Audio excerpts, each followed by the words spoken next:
What's up, everybody? You're tuned into You Feel Me. I'm your host, Lee Shaner, and today I'm talking with guitarist Vincent Neff and drummer and producer David McLean from the UK psych pop band Django.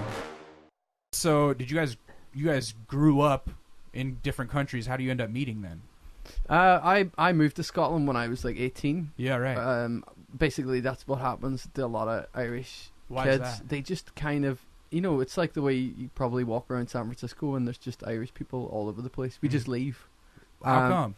It's just a really old thing going back like hundreds of years. We just kind of emigrated. I think we always have this idea of the rest of the world being really exciting. Yeah. And we just maybe the climate or something, I don't know, but we just all reach a certain age and we just get the hell out. And so did you stayed in Scotland then, or did you guys you eventually moved to London?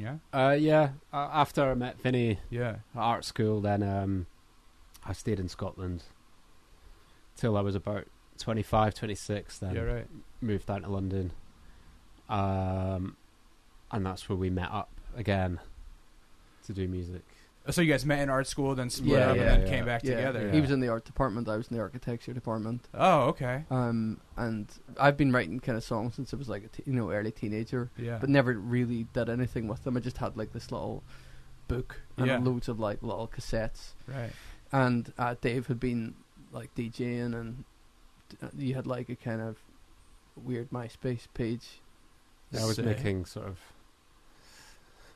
dance hall rhythms for people, hip hop and weird techno that didn't really work. Right, just kind of all over the map, but just anything that you could make in like FL Pro or so. What were you using? Logic? Cubase. Yeah, so I still use the same one, but I started off with a 4-track and an EMU sampler. Yeah. And I was making hip hop, I guess. Was really into DJ Premier and hey, shout out DJ Premier. Yeah, New York hip hop and boom bap. Yeah, like Ruckus Records. Wow. Really obsessed with, you're speaking my language. I grew up on Ruckus Records as well. Yeah. Yeah, no shit. I collected all that and I learned how to DJ and do all the scratch mixing and beat juggling and stuff. No shit. Yeah. Wow, that's impressive. That was sort of mid-90s when I was at school, and so I got a drum kit and an EMU sampler and a 4-track. Yeah. And started making hip hop stuff. Was that your first like music that you fell in love with? Kinda. I was a teenager by then, and I'd already been into maybe 60s psych, like Pink Floyd and stuff. Yeah, right.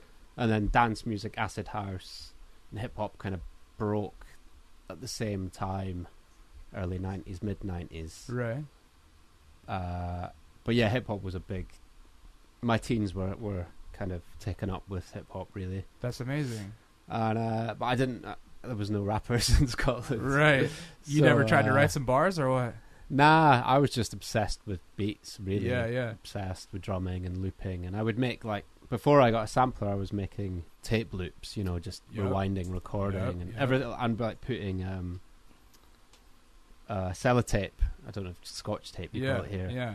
So the needle jumps back just enough to catch the break, and then I would things like that. And then, that's amazing. Yeah. So is the EMU? Is that a sampler? EMU, Is that? Yeah. And so were you doing chops, kind of like DJ Premier, where you're doing like short chops, and then, or were you kind of more of a long loop guy? Didn't have very long sample time. Right. Had like maybe 16 seconds. Right. So there was tricks you could do to get more out of that. Yeah. So I had that hooked up to a 4-track and a drum kit. Mm-hmm. And a telly, and I would like sample VHS videos, like Wild Style and stuff. Wow. People saying things. Because I wanted some kind of vocal on it. Right. So it all ended up a little bit maybe like Mowax Records, DJ Vadim, and DJ Crush. I really love DJ Crush. Right. Kid Koala's playing like right after you guys at the Independent. Oh, wow. Yeah, he's going to be there in like a couple of days. I used to love cool. Kid Koala. Yeah, I had a lot of his stuff. Yeah, right. So, that's weirdly out of that came Django. I mean, in listening to the music, I could see that as an extension. Like what you guys do does have its roots in kind of looping and chopping, and I mean, electronic music in general kind of is different sides of the same coin with rap music in general, right? Yeah, totally. Yeah, and I guess because when we made the first album, we didn't have a drum kit; it was all sampled, right? cut together and chopped up, and snares from here and there and kicks from here and there. Was being into rap music in Scotland a weird thing? Were you an outlier, or was it a big scene there? It was quite a big scene by the time I got to art school. Yeah. And even in Dundee, there was like a gang of us, about 10 of us. Yeah. We put on this night called Beat Quest, and it was...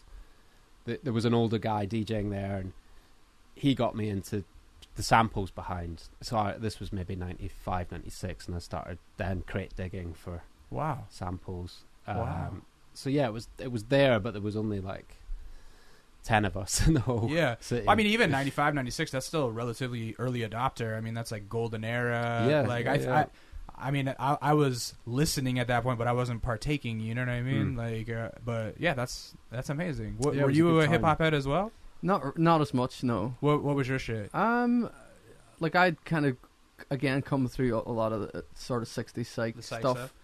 Is that just what was big in the UK in general? I mean, I feel like Pink Floyd is so huge over here. Like in their home, like in the home country, they must be enormous. It's always there in the background. Yeah. In everybody's parents' record collection. Totally. I think Northern Ireland's a slightly different thing. We didn't. I think you maybe had more influence from like London and Manchester, where we didn't really have that link so much. It was a lot of like happy hardcore, like real. It was real, just like hardcore rave, kind of stuff. I mean, that was huge. That was absolutely huge in Scotland as well. Yeah, really. I think. So we would be going to all those kind of, raves and stuff around the place, but then I was a massive Beatles head. And then just kind of went through and looked at everything else in that kind of era. When you look back now and realize like, oh, my childhood was a little different because it was like I was in a militarized zone. Did you get to have were there normal things you could do? Were you on the football team? Were you know what I mean? Like, did you do like normal childhood shit, or was like there was just a bunch of like kids. We were into music really. We just like there was garages and we would just kind of meet up and play. Yeah, and that was the kind of escape in a way. Like it was quite, and there wasn't a ton. It was quite a tough town. It's kind of quite working class. So you get a lot of, if you had like long hair, you get the shit kicked out of you. Totally. Kind of thing. Out in the city centre at night time, you had to kind of be careful. So did you have long hair? Yeah, like we just, I suppose like grunge was quite big, and we kind of dressed like that, and you were walking. So did you have to learn how to fight then? No, not really. Just learn how to run, or get a steel toe cap DMs that you could give. Hopefully you could connect. Right. And so, growing up in Scotland, then what were you into as a kid? Were you always kind of an artist? It was just music, really. So when you guys say that you went to art school, though, and you're in architecture school, you said, were you like a visual artist? Yeah, painting. Painting. So did you pick that up early too? Like, were you drawing a lot as a kid? Yeah, my parents are painters and sculptors. So oh wow, that was in our family, really. Yeah. I think So they went to art school, so me and my brother went to art school. It was no way. A family thing. That's so funny because I always think that like when it seems like if you have really like strict parents, people want to rebel and do art stuff, and then if you have like artist parents, I always hear about them turning into like accountants or something. Like, oh man, my parents were freewheeling artists, and now I'm like a fucking accountant. So that's cool. You guys stuck with the family tradition. It just seemed so fun. I mean, there was a painting studio in our garden that they would use, and I it's weird because I got really into it in the hope. I had this kind of dream that I would design my own record covers, Yeah, right. Because I'd heard about people in the 60s. I would sort of sit and look at Beatles covers and daydream about who drew the Revolver thing or Peter Blake's Sgt. Pepper, and think, one day I'll design my record covers. So that was a drive, definitely. So it was always kind of in the back of your head that like, I'm going to be a musician. I'll use my skills as an artist just to help push that along. A little bit, yeah. That's amazing. Yeah. At least you guys knew what you wanted to do at a young age, for Christ's sakes. I'm still trying to figure it out. I suppose we kind of went, like you did art and I did architecture, and at the end we came back to music. Totally. I think when I was an architect for like a good few years. Yeah. But it just kind of bored me a bit in the end. But yeah, I suppose we kind of took a few kind of twists and turns. Yeah, totally. You got to take a few diversions to get back to it. I mean, architecture has always seemed like the smartest move that an artist can make. It's like, oh yeah, I'm like good at drawing and stuff, but I can actually make money doing this. Whereas most people just like kind of, you know, end up living in squalor for a while, trying to find their way. Yeah. What did your folks do in contrast? My to dad his? was an architect as well. Really? Yeah. Oh, so you guys both carried on the family business in a sense, huh? I think I'm quite dyslexic, so academically I was completely crap. Yeah. And I wasn't really good enough to go into like art. I didn't feel like, you know, it was never like class that, you know, that I could kind of go to art college. Yeah. So it was it's what I knew, you know, because I used to sit in my dad's office and like, you know, do drafting, and then I would help him out at times and stuff like that, and it just kind of made sense. So when did you find out that you're dyslexic? Like when I was at university. Oh, so not throughout your time? No. Man, that sucks. Was it a relief to find that out? It was. Well, I got some money and I got a mini disc player. Yeah, a mini disc player, and a laptop for finding out that you were dyslexic. Yeah, it was a prize.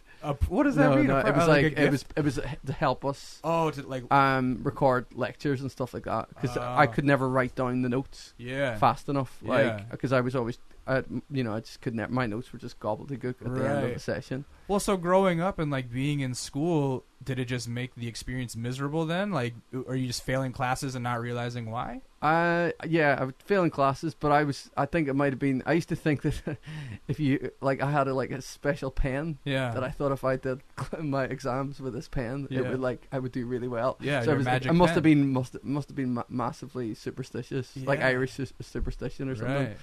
Right. But I just didn't have a clue basically about studying and about stuff like that. I was a bit clueless. You got brothers and sisters? Yeah, 2 sisters. 2 sisters, older or younger? Both older and younger. Were they more studious than you? Like, were they good at school?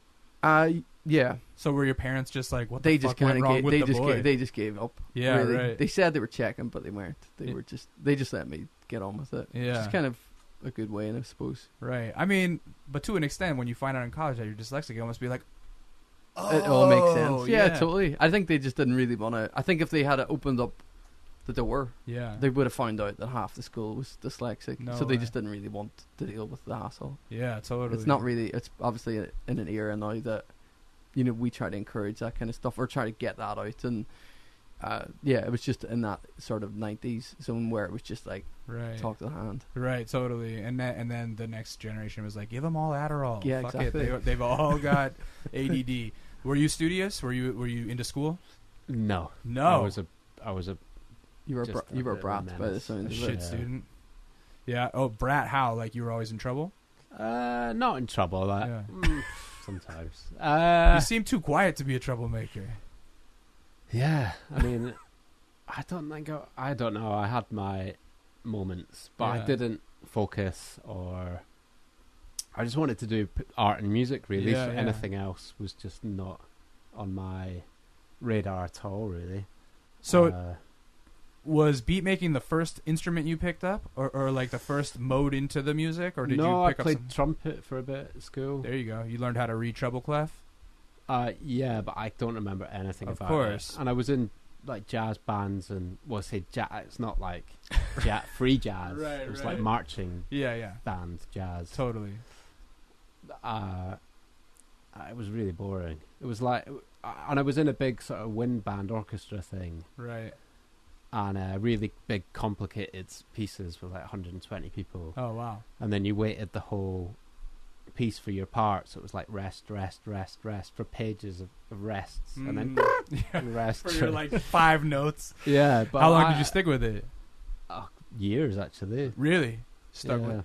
That's it's funny because I was in band as well in like 5th grade, or I don't know, year 5, however you guys say, but. I was very boring for me as well, but I like learned how to play the music and read the music, and then I was like, this is fucking dorky, so like I'm out.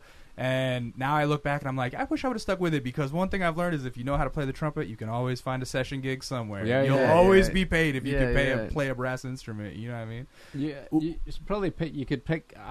When I pick up a trumpet, it's funny. I can still do the scales and stuff. Nice. It all comes back to you. Nice. So if you ever want to.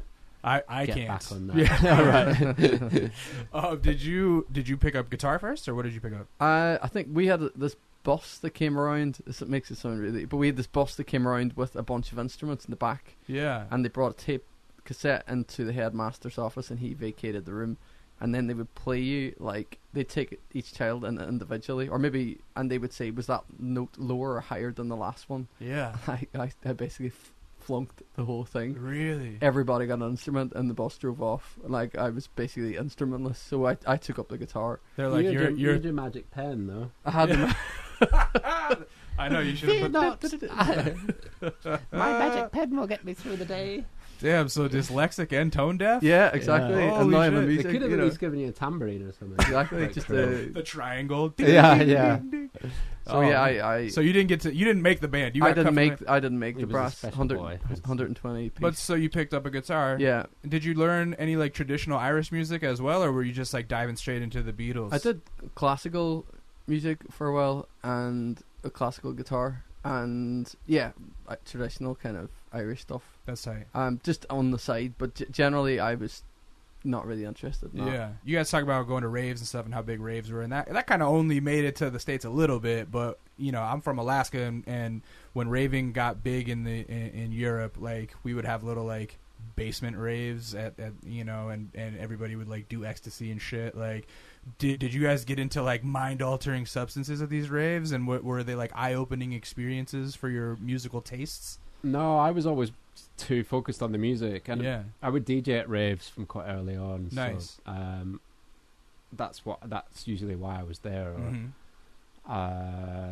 I was just obsessed with the music, and I remember going to raves to play sort of hardcore techno and stuff like that, and because that was what was kind of huge there. The raves were all kind of based around that, and I would do my little bit of DJing and then just get really anxious and to get back on the decks. You know, I didn't really rave or dance that much. Right. It was about the kind of DJing and the music really for me. But were you kind of competitive with your DJing?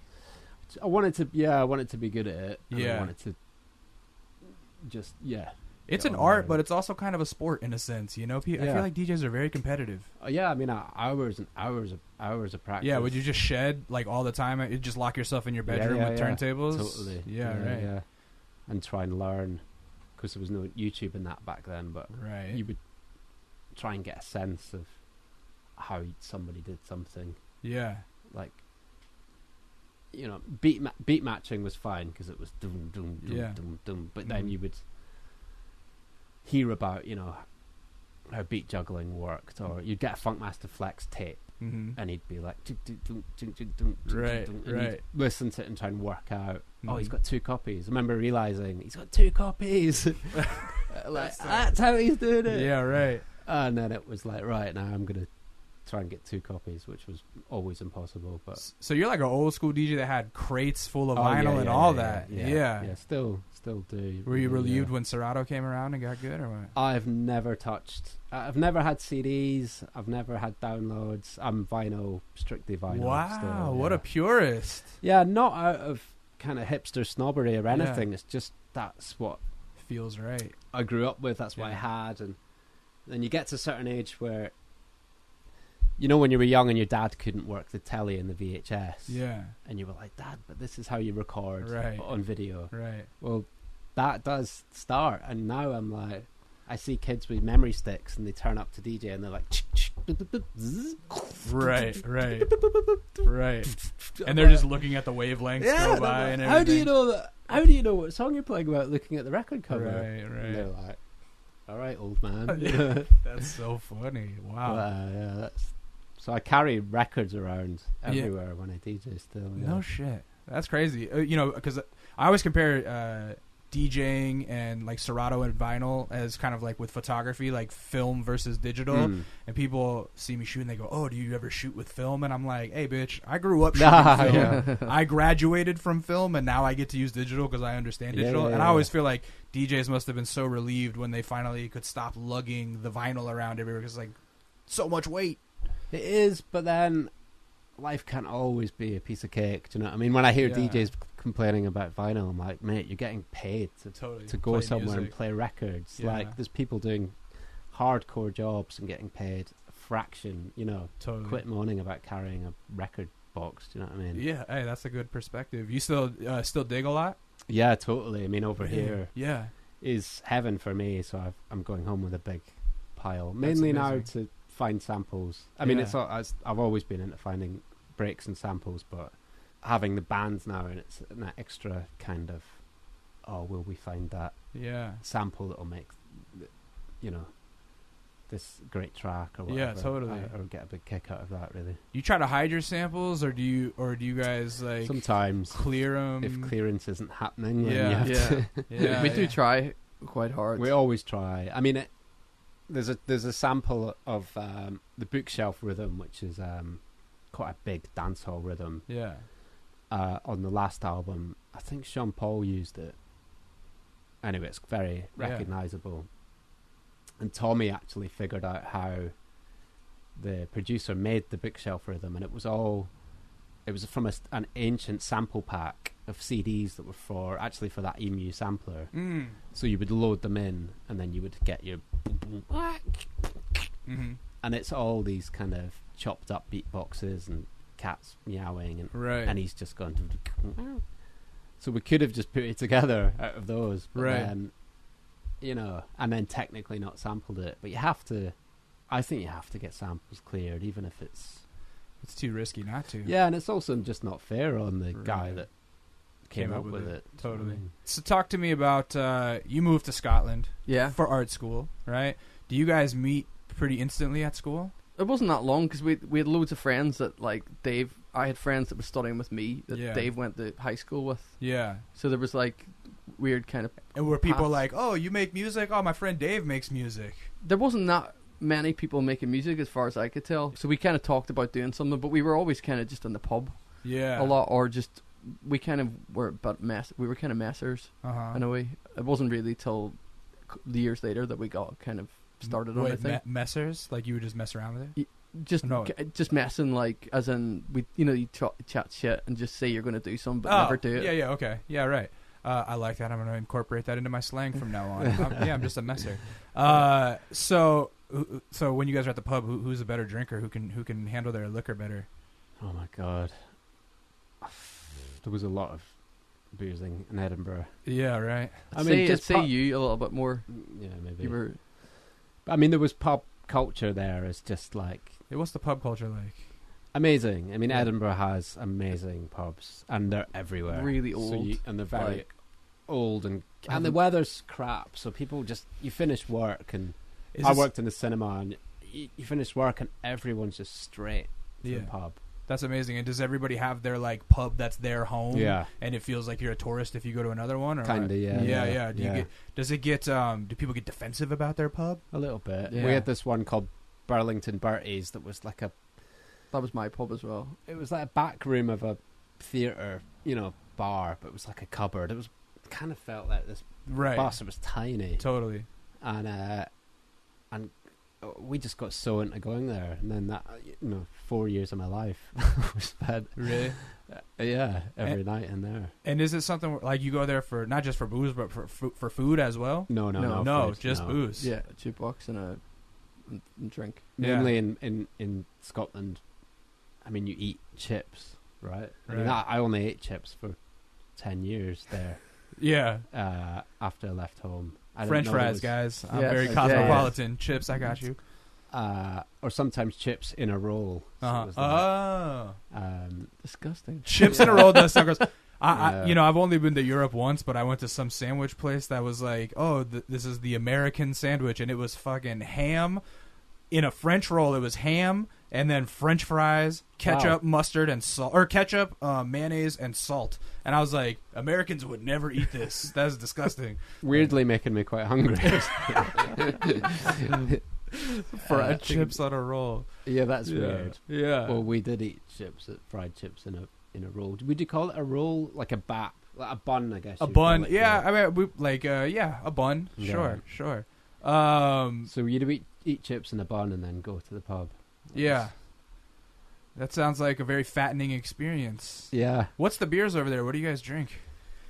Like there was McEwen's, 50 shilling, 60 shilling, and 70 shilling, wasn't it? Or something like that. There was like different grades. Yeah, right. Like went through like almost stout. So like the 70 is more alcoholic, or just it's like more, a thicker, darker. Yeah, right. It's like almost like a dark ale or something. Yeah, okay. But generally the Scottish beers are like Tennent's and stuff like that. Watch it, mate. Watch what you say about Tennent's. What's that? Explain. That's like the local brew, or what? He's got a sponsorship. Yeah. Tennent's is like it's just what everybody drinks. Like it's the beer. It's like fucking Bud Light in America or something. Yeah, right. Yeah. Is Guinness that much better over in Ireland, or what? Yeah, big time. I think it's just because everybody's drinking it. Like so, a keg will be gone in a few hours. Oh, okay. Rather, it's not sitting around for like 2 weeks. So it's just like really super fresh. Yeah. Go ahead. And then like there's the thing. Everybody gets into real science about it in Ireland. So you get guys who are like putting their kegs directly underneath the tap. So the pipe's only like 30 centimeters. Less traveling. Yeah. Yeah. You get all these kind of purists. Yeah. Right. But generally, I think it's just something about like if you go to. It taste the same. Right. It always tastes the same. It's like going on holiday anywhere, and you have, if you go and like drink ouzo in Greece, or something like that, it tastes amazing. Then you buy a bottle, bring it home, and you're like, why the fuck did I do that for? Yeah, totally. I mean, that's the thing. Like, you go to the East Coast, and it's like you drink a Yingling, and then you taste it anywhere else, and it just tastes like a fucking Coors Light or something. Have you ever heard that Patton Oswalt bit about Ireland, about Guinness in Ireland? He said, yeah, they hide all the good Guinness in Ireland. Like, you go over there, you drink Guinness in America, and it tastes great. You go over there, and it tastes like cupcakes and hand jobs. He's like, it tastes so much better in Ireland. That's a weird combo. Right, but an amazing combo. Yeah, I suppose. Yeah. So, okay, so you guys are in the pub culture, in college, and you meet and become mates, I assume, and then you're just messing, but when does it become like a real thing? When does Django become conceptualized? I think the day after I graduated, I moved to London. Yeah. I was kind of done. I wanted to move down there. And then, so I think I was living there for like a year. And then through a mate who had gone to high school with Dave, he was like, oh, Dave's moving down. I was like, right, I'll give him a bell. Yeah. So we met up in like East London, where we were both living. And we just kind of decided to do a track. Yeah. And we did a track and recorded it and put it up on MySpace, and it had a bit of good reaction. Wow. We got that was like 2007. Yeah. Shout out MySpace. That was the prime, 2007. Yeah. I mean, if it wasn't for MySpace, we would. I don't know how. I mean, I was making a lot of the stuff that became Django was beats that I'd been making in Scotland, and I'd been putting them on your little MySpace player. No, because MySpace hadn't come out, so I was sending them on tape or CD to like Warp Records and people. But before Vinny was singing on it, it was just like, what is this music? Just instrumental hip hop, like. Yeah. Did your beats have movement to them at the time? Like now you listen and there's like transitions and there's hooks and verses, but like, did your instrumental beats have that movement to them, or were they just kind of like a loop? No, they had breaks and stuff. Yeah. And I mean, it would just be like. Were you shooting for like an RJD2 DJ Shadow type thing at the time? Maybe at one point. Yeah. But I was kind of just didn't know what I was doing. You're learning. That's what that was. Yeah. Basically learning. And then it all kind of locked into place when we started doing it together. Was there just magic the first time you guys worked together, or what? Excitement for me that someone was singing, playing the guitar, and an actual song was appearing. I was like, oh my God. To me, it was like being in the Beatles. It's like, here's a song. I can't believe it. Yeah. Was that how it felt for you? Yeah, it felt good. I mean, I suppose I had like lots of little different chord progression or chords and like vocal melodies, not even lyrics. Yeah. But it was kind of slightly, I don't know, not folky, but like it was kind of in that ilk a little bit. And then we kind of just tried to, Dave asked me to change the rhythm of the way I played it. And it became something completely different. Right. Or he would just listen to me play it, get a little drum pad thing, tap, a little beat that was slightly different to the way I'd kind of originally thought about it, and I'd play it to that. And all of a sudden, it just kind of it just becomes like a slightly different thing. That's amazing. So yeah, it was. I think we did the first one. You wheeled your like a PC tower. Yeah. And your screen to this rehearsal room on the back of a little trolley. You might see like old ladies taking them shopping, and everybody in the rehearsal space. Obviously, people turn up with drums and guitars, but he had his computer in the back. And I mean, I was broke, beyond broke. I didn't have a laptop. Right, of course. And you set it all up. It took about an hour to set it, get all the cables in and everything, and then we started recording in the rehearsal space. But they must have just been like, "What the hell's going on?" Yeah. But that was Storm, our first track. Yeah. So we just did it there and released it, really. And then we just kept going. It just picked up steam on MySpace. Yeah. Yeah. But okay, so Storm picks up some steam on MySpace, and then what happens? You guys start like getting approached by labels and stuff like that. Mm-hmm.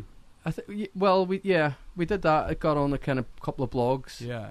Track of the week or whatever, and then we like did on another NME one. or I think something, when we had two or three tracks. I think when we did the third one. Yeah. It was like that's when we started to get a bit of interest. And we got gig offers. Gig offers started coming in, so we had to get the others in and form an actual band. Right. So then you guys brought in bass and drums. Yeah. And we didn't really know what we were like. We had never really played properly. Like I was a terrible guitarist. You were not a great drummer. Kick drum. It's not like we had been in loads of different bands and you'd kind of worked through all your kind of stage presence, and we were really awkward and really wooden almost, So you like learned to drum kind of like at shows? Yeah. Yeah. Wow. Did you shed with drumming the same way you used to shed with turntables? Like lock yourself in it? No. No. Because drumming was like a means to an end for me. Yeah. And a lot of my drumming was just like, get this beat looped. Yeah, and right. I'm off. Okay, yeah. So I never wanted to be a virtuoso technical drummer, really. Still not. Right. It's a means to an end in a way, really. How did you guys take to performing at first? Some people love it and some people hate it at first.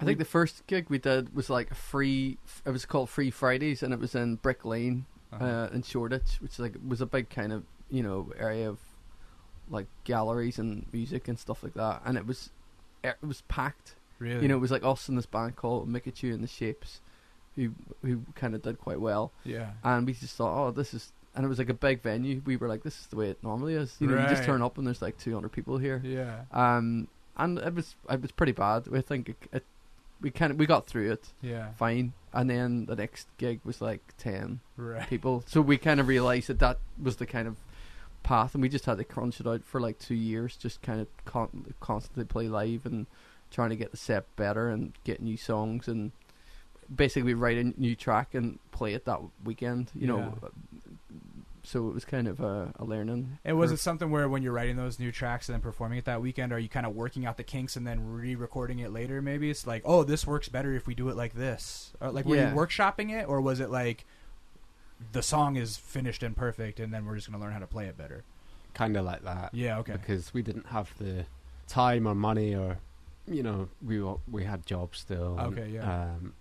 We didn't go into studios or and nobody had really come out of the shadows and said you're signed. We were still in this kind of grey area where there was lots of people talking to us, but like nothing really happening. Right. So we just had to keep kind of crunching on. We weren't really that bothered, to be honest. We'd go to dinner with a label, and then they'd be like, "Well, let's meet again." You're like, "Why?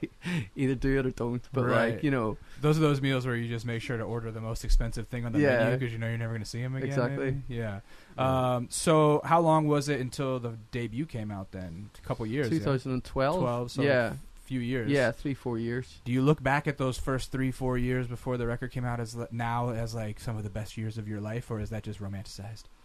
They were good fun. Like I had my brother-in-law's Chevy Astro, which in England the van. Yeah. Oh, sick. Which you don't. I mean, they're completely.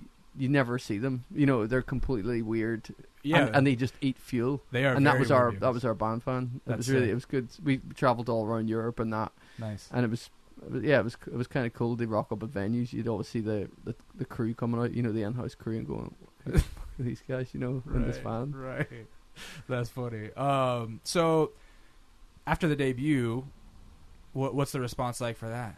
It went really good. Big, right? Yeah, we got like a couple of months later, we got a Mercury nomination, and it just started to go. It started to kind of really build, and Sorry to interrupt. The Mercuries are like the Grammys of the UK. Yeah, more or less. Yeah, right. Yeah. Okay. Bit more left field, maybe. Okay. Oh yeah, like more indie kind of version. Yeah, right. So yeah, it just kind of took off. Really. It was.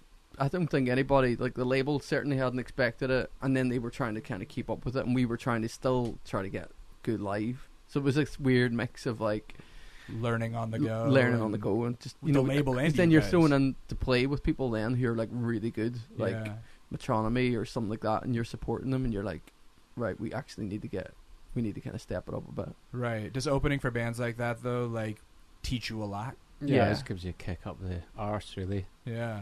So every band we played with, we were just kind of, Hot Chip, Metronomy. Yeah. We would just learn something each time, really. We did an NME tour, which is like NME was like a big music magazine. I think it's gone now, but we played like it was like a 4-band bill. We were headlining, and the other 3 bands were amazing. Yeah, really, really tight and really good, and had a real home crowd kind of vibe. They were so we were kind of like the headliner, but like not the popular headliner, you might say. That's the worst. Like when the local favorites go first, and you have to follow them, and you're like, fuck. But we had to really dig in and just try to like really come out fighting. And did you win them over? I think we did. Yeah. Yeah. Nice. In the north of England, where those bands were from, we were kind of.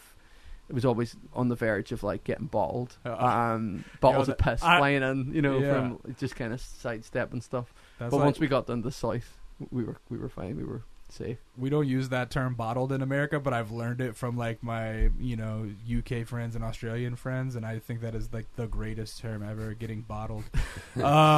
So you guys just put out a new record. Yeah. And how long did you guys work on it? Year and a half. Yeah. About. Yeah. Does it feel now kind of like? Does it still feel fresh and new and fun, or does it feel routine? How do you guys feel? Playing the new stuff is good. Yeah. Playing the old stuff, you get sick of it. You get a little bit sick of it, but depending on the audience, they can really make a difference. Of like if they're kind of slightly flat, then it can be a bit flat. Where if they're kind of more energetic, and we always try to add in little like segues or adapt the end or try to do little breakdowns just to kind of keep it interesting. Right, like new bits to keep you guys entertained. Yeah. Yeah. How do you like touring? You've been doing it forever now, it seems. Just I don't think about it anymore, really. It's just your life, a job in your life, It just becomes like a job, a very good job. People have a glamorized idea of it, don't they? And it's probably not that glamorous. No, I mean, it's not. You're never in a place long enough for it to be glamorous. Right. Or you just bang, bang, bang. Or we are anyway. Right. And I'm sure a lot of bands feel the same because you can't. You don't have the money to waste hanging around paying crew for 2 days while you sober up. It's just like. Totally. How do you guys entertain yourselves on the road? PlayStation. Nice. If we've got a PlayStation on the bus, but America, the buses are shit. No, but they're more. They haven't got these TV screens that pop out of the upper. Well, the single decker because the bridges are low here, right? Okay, so there's less room to hang out on them. What are your PlayStation games? Street Fighter 2 for me. Ooh, GoldenEye. Who's your character? Ken. Oh, Ken Main. What about you? GoldenEye. Probably. GoldenEye. Wow, keeping it very old school. Been playing a lot of PUBG myself. You guys up on these young games? It's like a battle royale game where 100 people enter on a server, and the last one surviving wins. Is it called Fortnite or something? It's similar to Fortnite. Right. Yeah. Sorry, nerding with you guys for a little bit. Okay, so let's see here. Oh, I know a question that I was going to ask. Now that you guys are fucking Django, you got three or four records out. How many records? Three records out, and have been touring nonstop for probably forever. Like, do you guys see bands opening for you, and you're like, oh god, these guys are looking at us for inspiration now, and realize it's come like full circle? I just think these guys are looking at us like, who are these dads on stage? Get off the stage, dad. That's so funny. I see them like, this is their time now to come through. We've done it. We've put 3 records out. We're kind of just... We've done all the hard bits. Do you know what I mean? Now we're kind of... In motion a bit. In motion, we can put out weird music. We've got a fan base. So yeah, when a band, like there was a band called Man of Moon supported us in Europe. And I felt like, I hope they come on and blow us out of the water I hope they come on and kind of do a better gig than us almost. I'd be like, yeah, go on, you know, because it's their time now. They're 22 or whatever. Right. That's kind of the feeling I get with bands. And then it's good to take bands like that on tour because, you know, it keeps us on our toes as well, really. Are you guys dads? I am. How's that? Like, they're quite young. Like, one's 19 months and the other's 3.5. Yeah. So I'm through the worst of the early months. You know, right. That's pretty kind of devastatingly tired. But, yeah. Is it hard when you're gone? Yeah, I think we've got like a lot of family. Like my girlfriend's got a lot of family around. She's so they kind of help out. You know, everybody chips in. Yeah, right. But I mean, she's obviously very understanding, letting me go and do this stuff. Yeah, yeah. Behind every man is a good one. But I don't know. There's some saying about women being behind men. Who knows? Well, hey guys, this was great, and I appreciate you guys coming in. I don't really have a great way to wrap these up yet because we're just starting this podcast. But I do want to ask, how can people find you online? Like, what's your social medias? The Twitter. If you just go on Twitter and Google Django, we're pretty active. Yeah, it's a pretty easily Googleable name. Yeah, I think so. I should probably drop that question at this point. But well, it's weird, isn't it? Because it feels like a bit of a no man's land for social media at the moment. Like no one's quite. There's not like one thing like websites. Do people go to a band website? And right. I don't even know. Yeah, I know. Like if somebody told me to go to a website, I'd be like, "You're fucking crazy." Yeah. Man. Like, what's your Instagram or something? I'm not going to your website. www. Yeah. No, thank you. Well, thanks, guys. I appreciate it. I'm looking forward to seeing you guys perform tonight. It's gonna be great. And, thank you. And that said, you guys can follow us at Skullcandy, Skullcandy.com. You should actually go to that website. Yes. How about that? And then you can follow me on Twitter at It's Intuition. Or at Kinda Neat. And other than that, I think we did what we came to do, so I appreciate you guys' time. Thank you so much. Thanks so much. Okay, cheers. Cheers. Thank you. Thanks for tuning in to You Feel Me. And big shouts to Django for joining me today. Check out photos, music, and more from them at skullcandy.com/music. Want a pair of headphones like the ones we used for today's episode? As a special thanks for tuning in, we're giving you 30% off your next Skullcandy order with the promo code MUSICYOUCANFEEL2.